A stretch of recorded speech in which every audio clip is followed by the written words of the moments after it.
Hey everyone, very short video here to get you started. I've just gotten back into town. It's late Sunday, but I got things uploaded for you. Want to get you going here. So week 4 covers the basically the remainder of the Constitution. So last week we talked about the Bill of Rights, which is amendments 1 through 10, the original 10 amendments of the Constitution.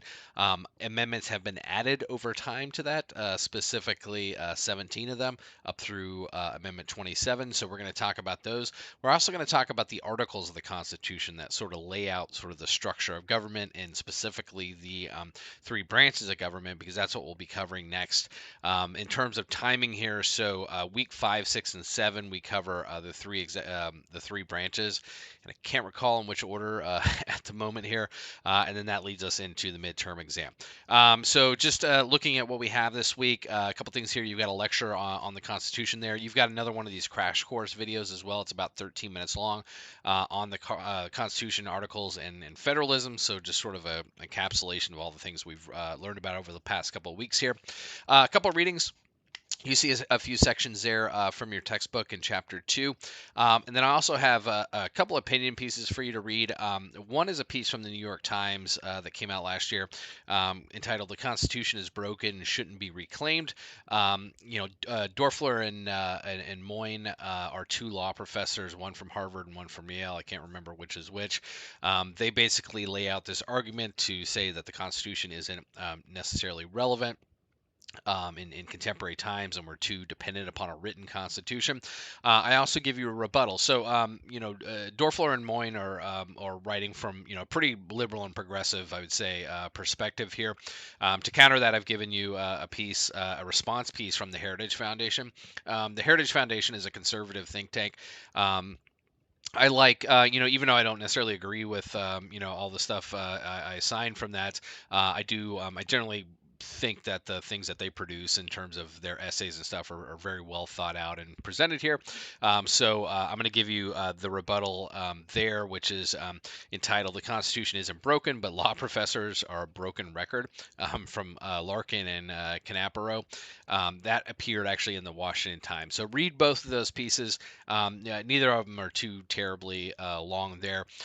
When you do that, so there's no essay assignment this week. We're on a discussion week. Lecture 4, discussion 4 is actually going to ask you to consider particularly the first of those pieces, discussing the relevance of the Constitution today. And I have a couple questions in there for you to discuss. So as is the MO here, I want you to post an original response to that by Thursday of this week. So that would be February 2nd by end of day. And then by the end of the week on Sunday the 5th, just make sure that you post at least one response to another student's post there, and that'll get you your participation credit there. That lecture, just the only other thing that is required this week is, of course, the code word for lecture 4 there. By Monday, by tomorrow, well, by the time you see this, hopefully, or shortly thereafter, I'll have posted the instructions to get started on your term paper project here.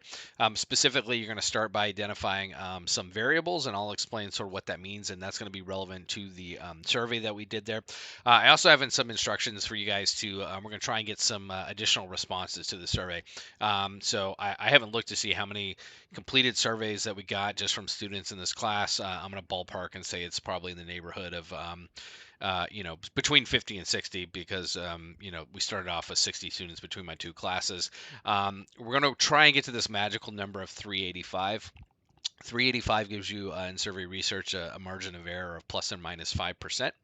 That'll make more sense when we talk about public opinion there. So I'm going to ask you sort of to, send that out to friends or post it on social and just say, hey, my boring political science professor is asking people to take this very short survey.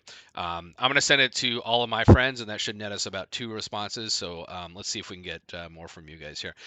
So look forward. I'm going to open the instructions for the first step of this term paper here to help you get started there. So enjoy week 4. If you have any questions, like I said, just let me know. That's what I'm here for. Have a great week, everyone.